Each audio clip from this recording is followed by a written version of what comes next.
예수님께서 십자가 달려 죽으셨어요.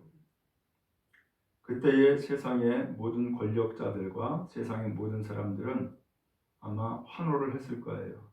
우리가 이겼다. 그래서 종교의 권력이 이기고 세상의 권력이 이겼다라고 생각했을 거예요.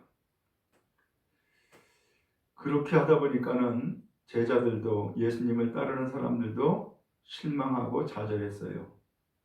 그래서 여자들 같은 경우 무덤을 찾아갔죠. 예수님의 시체에 향품을 바르기 위해서. 그런데 이게 웬일입니까? 무덤 문이 열렸고 천사가 나타나서 너희가 십자가 달려 죽으신 예수를 찾는구나. 예수님은 살아나셨다. 여기에 계시지 않는다. 봐라. 하고서는 빈 무덤을 보여주었어요. 오늘 그 예수님이 다시금 이야기하시는 거예요. 가서 제자들에게 알려줘라. 갈릴리에서 만나자. 내가 먼저 가 있을 테니까 그리 와라. 라고 한 거예요. 그래서 오늘 11절에 보니까 여자들이 갈 때에 라는 말씀으로 시작하는데 여자들이 간다라고 하는 것은 예수님의 부활 소식을 제자들에게 전하러 가는 길인 거예요. 그때에 경비병중 몇이 성에 들어갔어요. 왜냐하면 예수의 무덤을 지키던 경비병들이 예수님의 부활하는 그 빈 무덤을 봤잖아요. 천사가 나타난 것도 봤고요. 또한 여자들에게 예수의 부활 소식을 전해주는 것도 봤고요. 이런 모든 일들을 다 봤기 때문에 이 경비병 몇 사람이 대제사장에게 알리기 위해서 간 거예요. 그랬더니 대제사장들이 난리가 났죠. 이거 어떻게 하면 좋겠냐. 그래서 12절에 장로들과 함께 모여 의논을 했어요. 그러면 이 의논한 결과 어떤 결과를 가져왔느냐? 군인들을 돈으로 매수한 거예요. 그리고 너희는 말하기를 제자들이 한밤에 와서 우리가 잘 때에 그 예수를 도둑질해 갔다. 그 시체를 도둑질해 갔다. 그렇게 말해라. 라고 한 거예요. 만약에 이 사실이 총독에게 알려지면은 우리가 다 책임질게. 너희들에게는 손해가 생기는 일이 없도록 할 테니까 걱정하지 말고 우리가 시키는 대로 그렇게 소문을 내. 라고 한 거예요. 그래서 15절에 군인들이 돈 받고 시키는 대로 그렇게 말을 했어요. 그랬더니 이 말이 오늘날까지 유대인들 가운데서 두루 퍼져서 예수 시체를 제자들이 훔쳐갔다. 도둑질해 갔다. 이런 소문이 퍼지게 되었다라는 거예요. 자, 일단 여기까지 보면은 오늘 성경이 지금 무엇을 말씀하고 있어요? 예수님이 부활했다는 사실이 분명하죠? 여자들도 목격자고 경비병도 목격자예요. 그리고 대제사장들과 장로들은 그 이야기를 전달받은 사람들이에요. 그런데 그들이 이렇게 전달받고서는 대책회의를 한 결과 그들이 이야기하고자 하는 것은 뭐예요? 예수의 부활을 감추는 거죠. 그렇죠? 예수님이 부활하지 않았어. 예수님이 부활은 가짜야. 제자들이 예수 시체를 훔쳐가 가지고서 거짓말을 버티는 거야. 라고 감추는 것이 그들의 목표인 거죠.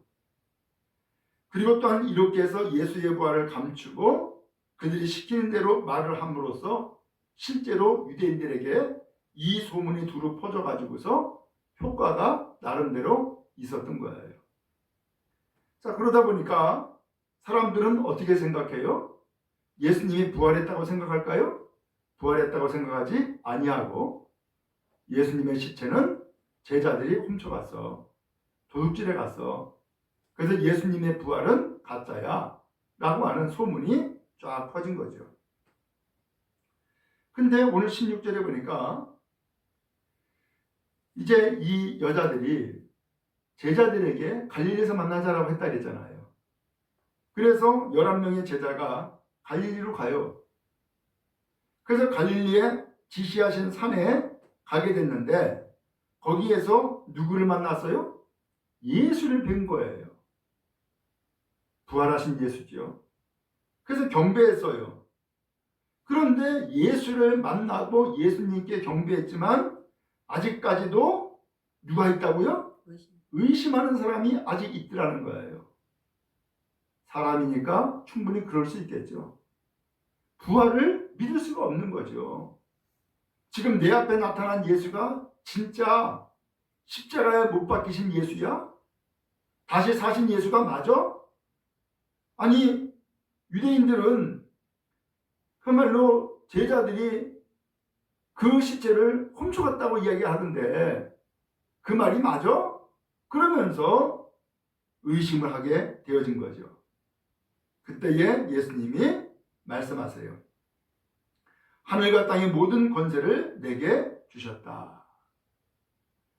이 말씀은 예수님의 입장에서 거꾸로 표현하면은 하늘과 땅의 모든 권세를 내가 받았다 라고 하는 뜻이 되겠죠? 누구한테요? 하나님께. 그래서 하늘과 땅의 모든 권세는 지금 누구한테 있어요? 부활하신 예수님에게 있다라고 하는 것을 예수님이 선포하신 거예요. 그러므로 사람들은 생각할 때에 예수는 죽었어. 예수는 죽었으므로 끝이야. 다시는 예수는 나타나지 않아. 왜? 그는 이미 무덤에 장례까지 다 치렀어. 그러면서 예수님의 죽음을 기정사실화 하고 이제는 끝났다라고 생각을 했는데 아니 예수님께서 부활하셔서 나타나셔가지고서 하늘과 땅의 모든 권세가 나에게 있다. 하나님이 나에게 주셨다. 라고 이야기하시니까 오늘 그 예수님은 하늘의 권세와 땅의 권세를 하나님으로부터 부여받은 부활하신 예수임을 스스로 나타내고 계신 것이죠. 그 예수님이 이제 이 제자들에게 마지막으로 분부를 하시는 거예요.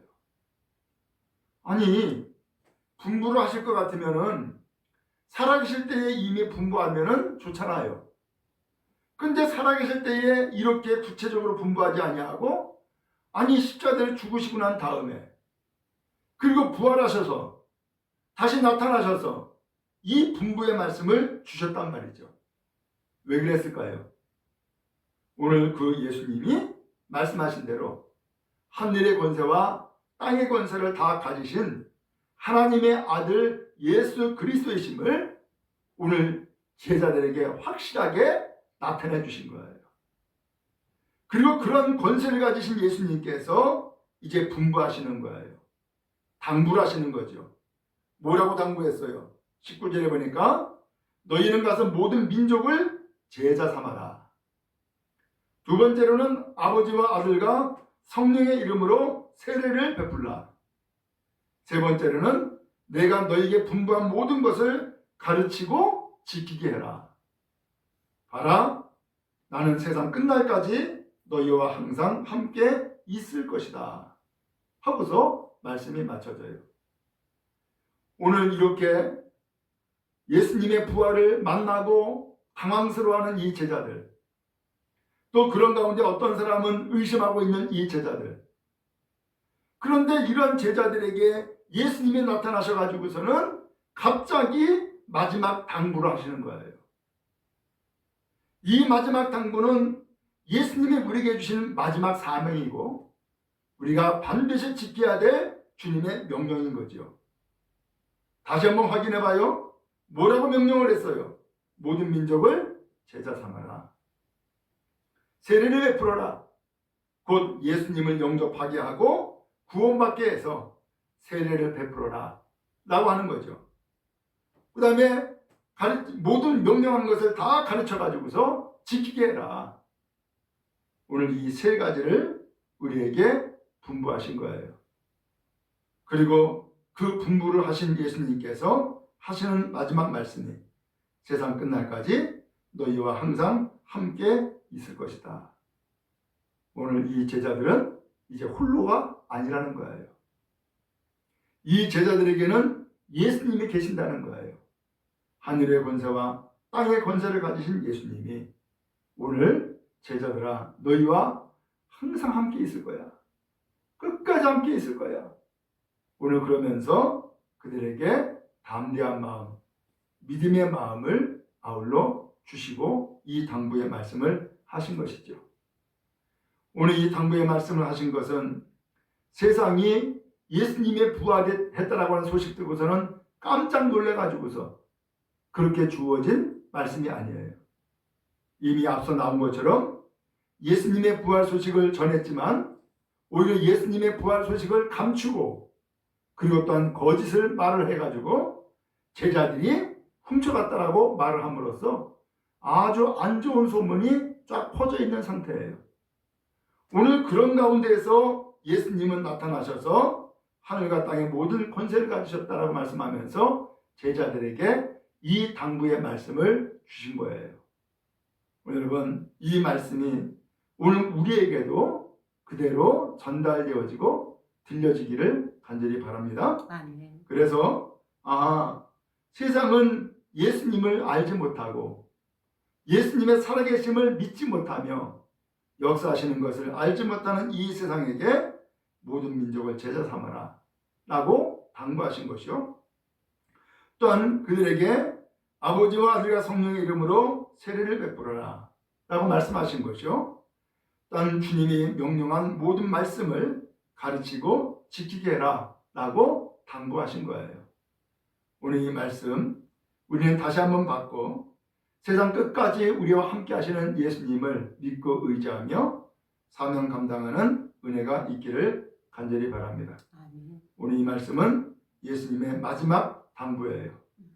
오늘 이 마지막 당부를 통하여서 우리는 사명을 감당해 나가는 주의 은혜가 있기를 간절히 바랍니다. 아멘.